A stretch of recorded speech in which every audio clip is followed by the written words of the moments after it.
नमस्कार दोस्तों, बहुत बहुत स्वागत है आपका यूपीएससी अनस्टॉपेबल में। आप हैं मेरे साथ, मेरा नाम है सुमित। और दोस्तों, यहाँ पर एक इंपॉर्टेंट न्यूज़ निकल के आई है, एविएशन इंडस्ट्री से जुड़ी हुई ये न्यूज़ है और हमारे एग्जाम से भी डायरेक्टली ये रिलेट करती है, क्योंकि प्रीवियस ईयर में इस पे क्वेश्चंस पूछे गए हैं। तो यहाँ पर पूरी न्यूज़ को समझते हैं और देखते हैं आखिर क्या यहाँ पर मामला है कि क्यों यहाँ पर लगातार प्राइसेस जो हैं, यानी कि जो एयर फेयर्स हैं, यानी कि टिकटों के जो प्राइस हैं, आप ट्रैवल करते हैं एक जगह से दूसरी जगह जाते हैं, उसमें यहाँ पर बढ़ोतरी देखने को मिली है।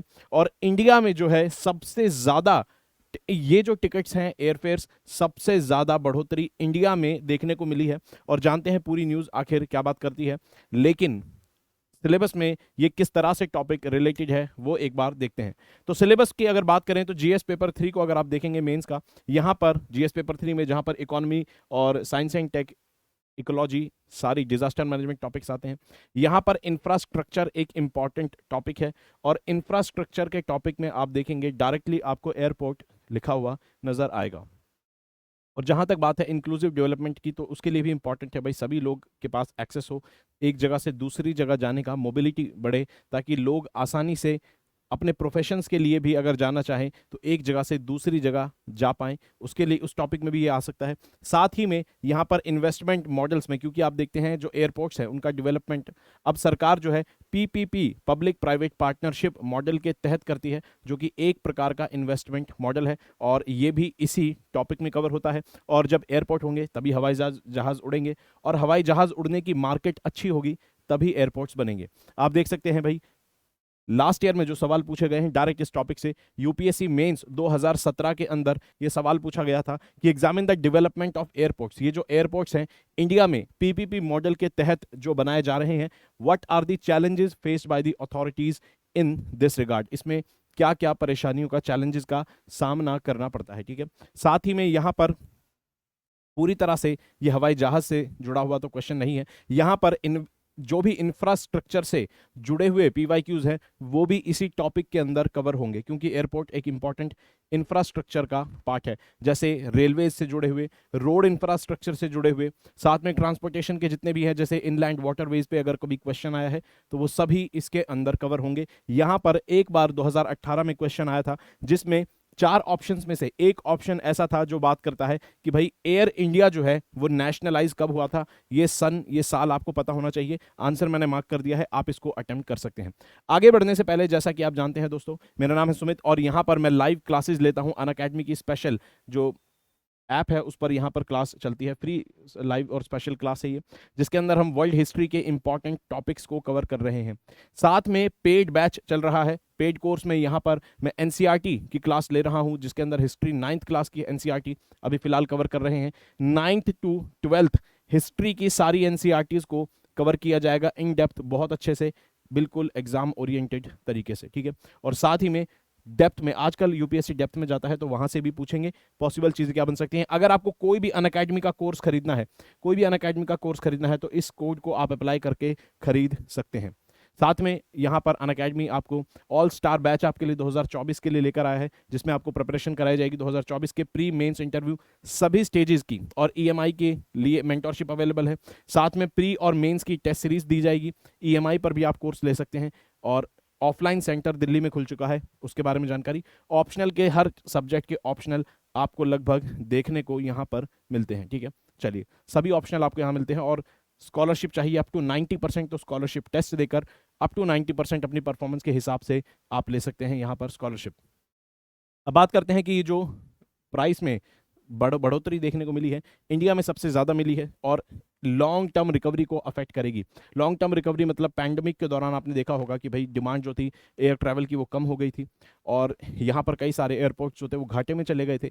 अब यहाँ पर अगर आपको रिकवरी करनी है तो अगर आप इतना ज़्यादा प्राइस रखेंगे एयरफेयर्स का, यानी कि टिकटों का प्राइस इतना ज़्यादा रखेंगे, तो आने वाले समय में क्या होगा, डिमांड कम हो जाएगी, लोग बाय ट्रेन जाना शुरू करेंगे, बाय रोड जाएंगे, लोग प्लेन से डोमेस्टिक जो ट्रैवल है वो तो एटलीस्ट करना कम कर देंगे, जिससे क्या होगा, लॉन्ग टर्म आपको घाटा ही होगा, आपकी रिकवरी नहीं हो पाएगी। ठीक है, इंडिया में 41% हाइक देखने को मिला है। बाकी जगहों पर भी देखा है कि जो प्राइसेस हैं वो बड़े हैं, जैसे कि यहाँ पर सिंगापुर में 30% और यूएई में 34% और 23% ऑस्ट्रेलिया में, लेकिन इंडिया में सबसे ज़्यादा 41% है। आप देख सकते हैं कुछ रूट्स का यहाँ पर एक चार्ट है जिसके थ्रू ये बताया गया है कि कितनी ज़्यादा बढ़ोतरी हुई है। मई 2022 को अगर मई से मई का कंपैरिजन कर लेते हैं, 2022 मई से और मई 2023 में, एक साल में आप देख सकते हैं ये जो प्राइसेस हैं इसमें आना जाना दोनों का किराया शामिल है, ठीक है, यानी कि आने जाने की दोनों की टिकट है, दोनों का मिला के है। दिल्ली से लेह का 25,000 था, 38 हो गया। दिल्ली से श्रीनगर का 18 था, 28 हो गया।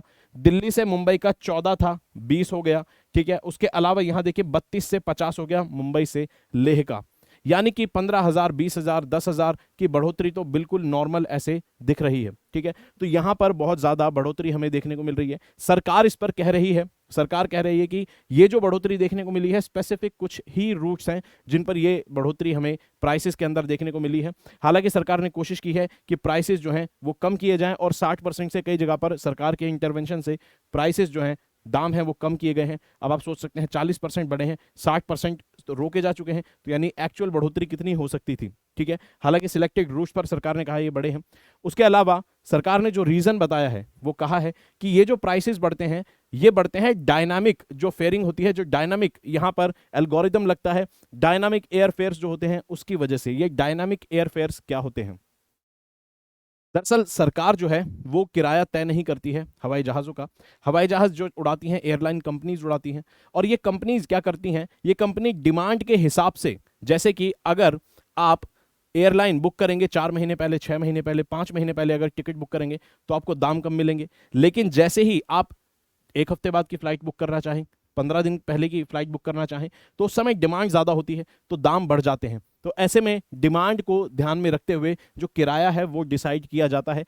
बिजनेस को कॉम्पिटिटिव रखने के लिए ये ऐसा किया जाता है, डिमांड के हिसाब से एल्गोरिदम की मदद से ये चीज़ें देखी जाती है, ठीक है। और यहाँ पर और भी फैक्टर्स काम करते हैं।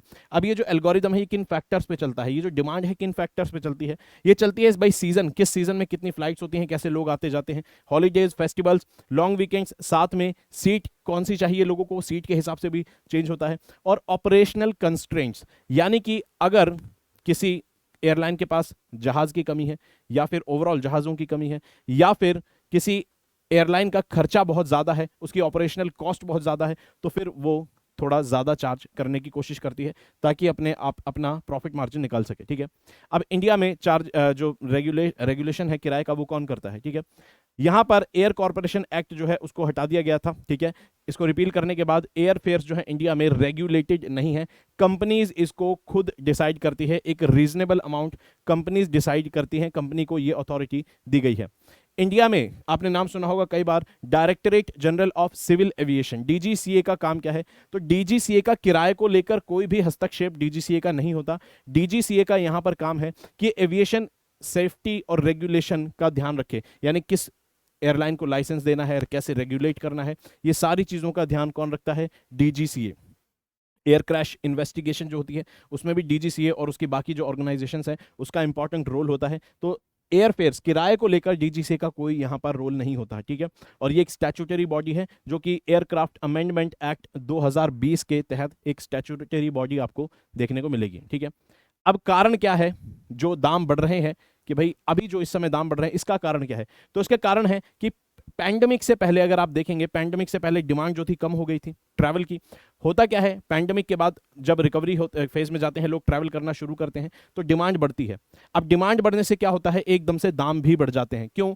क्योंकि जब डिमांड घटी थी तो कई सारी एयरलाइन कंपनीज को नुकसान हुआ था, उन्होंने क्या कहा, कॉस्ट कटिंग चालू कर दी, एम्प्लॉयज को बाहर निकाला, अपने ऑपरेशंस कम करने चालू करे उन्होंने। ऐसे में जब डिमांड बढ़ी तो उनके पास जो ऑपरेशंस की कैपेसिटी थी वो उनकी उतनी ही रही, डिमांड बढ़ गई तो यहां पर दाम बढ़ गए, ठीक है। साथ ही में जो एविएशन टरबाइन फ्यूल है इसके प्राइसेस बढ़े हैं। उसके अलावा यूक्रेन रशिया कॉन्फ्लिक्ट से भी यहां पर आपको सप्लाई चेन डिसरप्ट होती हुई नजर आएगी। एक एक एग्जांपल देख लेते हैं, ठीक है। पैंडेमिक का अगर आप यहां पर देखें तो कोविड के दौरान लगभग 19,000 करोड़ का घाटा हुआ था एयरलाइन कंपनीज को, ठीक है। और बाद में आप देखते हैं कि रिकवरी हो जाती है और इनको भी रिकवरी करनी है। इस घाटे को अगर रिकवर करना है तो फिर भी दाम बढ़ाने होंगे, ठीक है। घाटे की रिकवरी करनी है तो भी दाम बढ़ाने होंगे।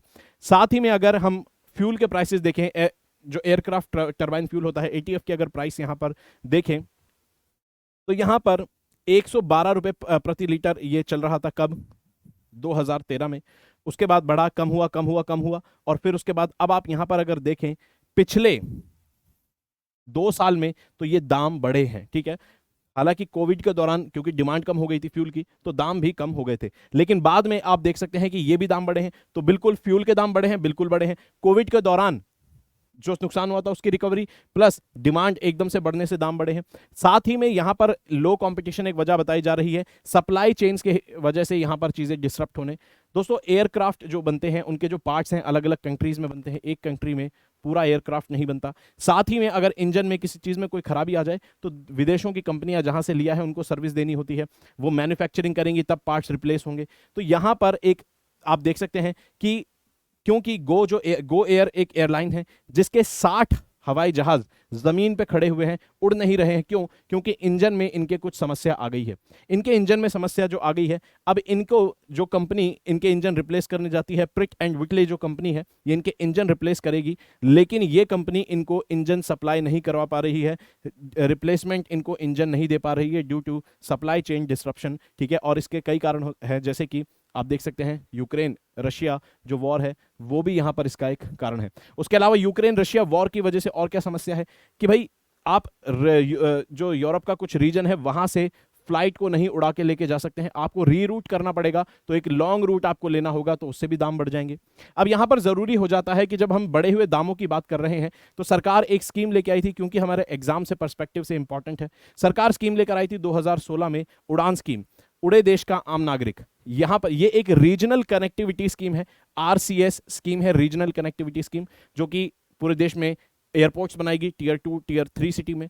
लोग अफोर्डेबल दाम में प्राइस के अंदर एक जगह से दूसरी जगह ट्रैवल कर सकें, इसका ध्यान रखेगी। प्राइस कैपिंग लगाई जाएगी टिकट्स के ऊपर, ये कोशिश सरकार की है इसके अंदर, और इसके पॉजिटिव रिजल्ट्स भी देखने को मिले हैं। और जैसे एयरपोर्ट की संख्या बढ़ गई, एयर ट्रैवल डोमेस्टिक वो बढ़ गया।